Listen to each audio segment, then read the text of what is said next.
Yep. And plus they pick all of the million assistant coaches that they have to help mold. And so I think that's probably the most, I think basketball, there are things that you can do as a basketball coach, and certainly in the leadership realm and in the X's and O's realm to help. We've seen Steve Kerr kind of take the Warriors to the next level after Mark Jackson. We've seen, Phil Jackson rescue the Lakers once or twice, and so I think they can have an impact, absolutely. But I also think that the NBA is a players' league. One or two players can make an enormous difference in what you have, and so I would put the NBA right probably in between the National Football League on one side and then Major League Baseball on the other. The NBA is probably right in the middle of that spectrum in terms of the impact that a coach can have. I mean, look, yeah, Brad Stevens has had a huge impact on the Celtics, and but I think if you have talent, you can you don't have to be Red Auerbach to have some success. But you also the important, I think more than ever, the important thing with the NBA is managing those personalities. Mm-hmm. I mean, it is not an easy thing with a league that empowers its players the way that it does to be able to juggle the egos and get everyone kind of united and believing and then going in the same direction. And that's, as much as the X's and O's, that's a major part of NBA coaching these days. Absolutely. Do want to tell you about SodaStick, sodastick.com. That's SOTA as in Minnesota, of course. And we've told you about a lot of their standard stuff. They do Minnesota-themed sportswear, hats, T-shirts, hoodies, accessories, novelty items.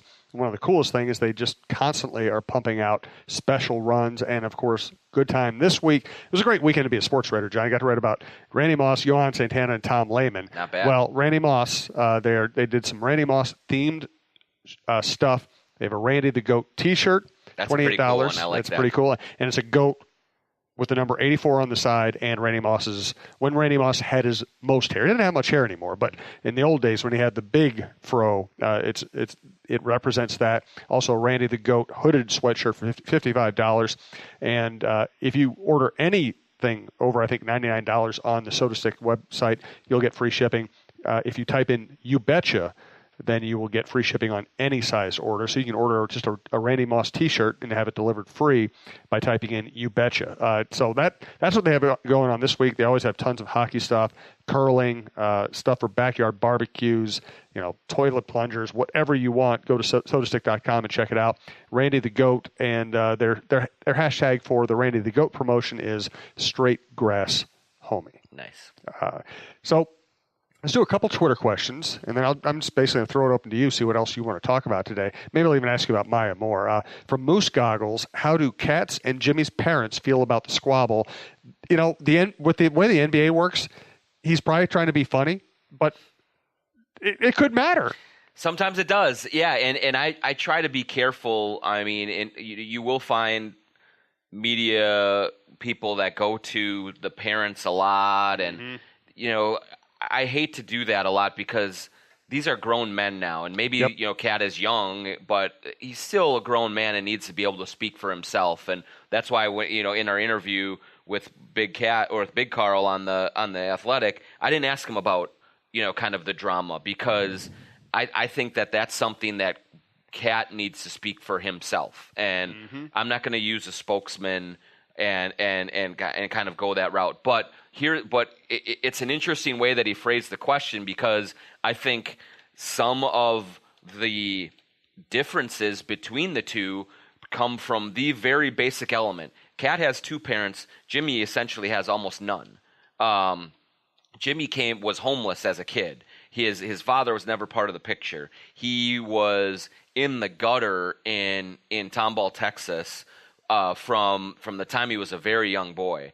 And so his upbringing was entirely different from Kat's. Now Kat's parents, they were not rich. They were not even middle class. And sometimes Kat has talked about them needing food assistance and things when they were really growing up to get by. But what he had was a loving 2-parent household that nurtured him and that pushed him and challenged him and supported him, and so the two of them come from completely different worlds. And so that's kind of one thing to remember as, we're wondering if they're bosom buddies or not, is when you're looking for common ground, really their common ground is on the basketball court. There's not a lot of things that they share, and so that's probably part of the equation here, and what's happening. So what do their parents think? I don't know, but I do know that their upbringing has a role in kind of if there has been a disconnect, what's kind of been there. And even if you just limit it to basketball, Jimmy was a lower draft pick, had to basically earn his time on the court playing defense. Then he developed his offense, and he's a self-made player. Whatever you think of Jimmy, he's a self-made player. Cat is a 7-footer, so he had advantages. He took advantage of his advantages. There are a lot of 7-footers who can't do what Cat can do, and he developed skills, and he's the number 1 pick in the draft. Those are different worlds as well. Yeah, and that's also it's not to discount the work that Cat has put in his game, because he's incredibly talented and skilled, and it's not like he just woke up one day and could handle the ball like a point guard and shoot the ball like Steph Curry. He needed to spend hours and hours and hours working on that stuff. But yes, he was always a highly touted recruit. He went to Kentucky right out of high school. He's a one-and-done player. He was on the Dominican national team when he was just a teenager. He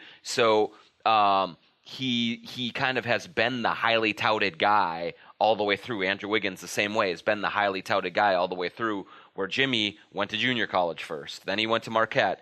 And then he was a end of the first round guy, and then Tibbs had him on the bench and just gave him a few minutes here and there, and so it was a much different road for Butler, who has had to constantly prove himself, whereas Cat has instead been the one who's had the pressure to fulfill expectations, which is a different way of doing it. From T-Wolves Army, Germany, thanks for listening. We appreciate it. Which current player of the Wolves could play for the Vikings, and at which position? Well, I mean, Jimmy Butler will be the one that will absolutely volunteer for this. He always says he's a football player.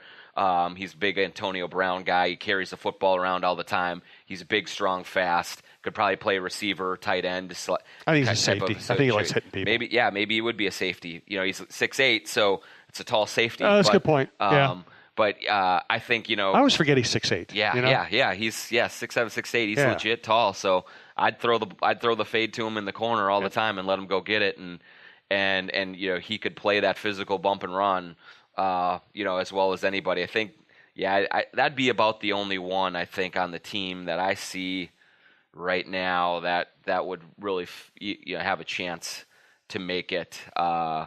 Maybe Jeff Teague as a cornerback, a defensive back. He's a shorter, like muscular guy, but quick. But I think it's got to be Jimmy Butler in the route. And let's look at it the other way. Which Vikings would be good basketball players? Well, I think there's a couple of them that are. I mean, Kyle Rudolph is a pretty good basketball player. He's one of the guys. I had 3 people in mind. He's one of them. Mm-hmm. Everson Griffin, people say, is a good basketball player.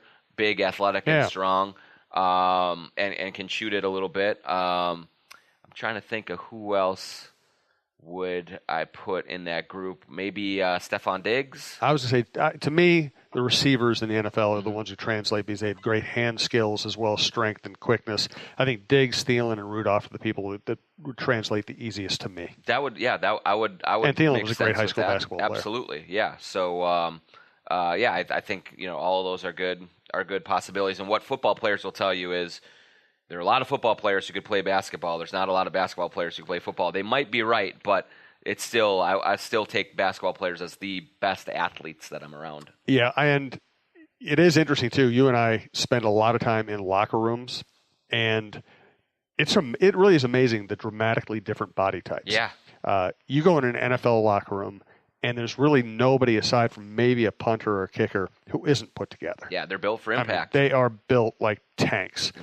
And then you go in an NBA locker room, and you can watch a guy in stop-action photo, watching from afar. You can say, okay, that guy's muscular. And then you're up next to him, and they look like they're tiny. I mean, they're skinny. Even if they're lean. Muscular, it's incredibly lean muscle. And, they almost look fragile in some ways when you're up close to them. Like Steph Curry is one of the great athletes in the world, and he's, narrow. He's incredibly narrow. And then you go in a baseball clubhouse, and you don't think of it as being like a big physical game, but those guys are, at least position players, power hitters, are incredibly thick. Mm-hmm. Yeah, it's you have to use your muscles in different ways in these games, and I think some of the big guys in basketball need some bulk to bang around and have strength, but there's a lot of belief that, especially with the shooters and the wing players, that if you're too muscular, that can inhibit your shooting motion, a lot of these other things that get into it. And so you don't see a ton of, especially wing players, who are just like, chiseled out of granite that way. If they have great bodies, but they're all lean and so they can kind of move and have flexibility, whereas, football players are just, you have to be ready to get into a car wreck every single day. And so you better bulk up. The other thing I think fans would be surprised by is how many hockey players are skinny and even short. Mikael Granlund is a nice player. He's a very good NHL player. He's tiny. Yeah. And he's skinny. And Matt Cullen has, calves the size of my pinky. There are a lot of guys. There's some bigger guys too. And some defensemen are pretty big, and some goalies have gotten big now that the position's changed. A lot of those guys, if they had a T-shirt and a pair of shorts on, you would not say that they're a professional athlete. Yep, it's skates they add about 2 or 3 inches to your height, and so it can deceive things. Maybe I should have walked around on skates. I wasn't going to make that joke. I was going to let it pass, but you brought it up. Yeah. Hey, if you're interested in our live shows across the Talk North platform, Wednesday, August 8th, 5:30 at Delano's Pizza downtown. John's colleague, Michael Russo, trader to the Star Tribune, will be running a live show. And he promised to buy beer for whoever shows up. I can't believe that. He got a better contract than I did, I can tell you that. Well, he actually did. Yeah, there's no doubt about that. And then the following Wednesday, the 15th, 6 p.m., the Cheryl Reeve Show at Free House. I'm gonna send it to John now for a final thought after I thank TSR Injury Law, 612-TSR-TIME, and sodastick.com. John, final thought. Yeah, we were talking kind of earlier about Cat and, his evolution and what gives people pause and things like that. And one thing that's kind of really become abundantly clear to me the longer that I'm around NBA teams, NFL teams, and these athletes is I think that there's sort of a hope and a wish among fans, and even really among some media members, or an expectation that these guys, especially the great ones, be these really nice dudes that are easy to get along with, that everything is perfect about them, that they never ruffle any feathers, that they just work really hard, they produce on the court or on the field, and then they go home to their families and kiss their wives, and they're these role models. But I think that you have to remember, when with the truly world class of the world class, you have to kind of be ready for some of the bumps in the road, some of the personality issues, some of the, whether if it's a diva-like quality or they're demanding or they can be ornery or things like that. That's one part of the way that they got to where they are. And so there's very few of like the Tim Duncans that are just the quiet guys who just go about it and are all-stars on the court and then just are super low maintenance off of it. Kevin Garnett, Michael Jordan, Kobe Bryant, LeBron James, all of these guys, you have to deal with some of the issues that come with it because it's worth it. And so, I know people do get disappointed when, Jimmy Butler said this about this guy, or man, why isn't Cat saying anything about this? Or, what's going on with Anthony Barr and this, and his contract and all this. These guys, you have to be ready to take some of that with it, because the payoff on the other end of it is totally worth it. And so to expect robots, to expect just the nice guys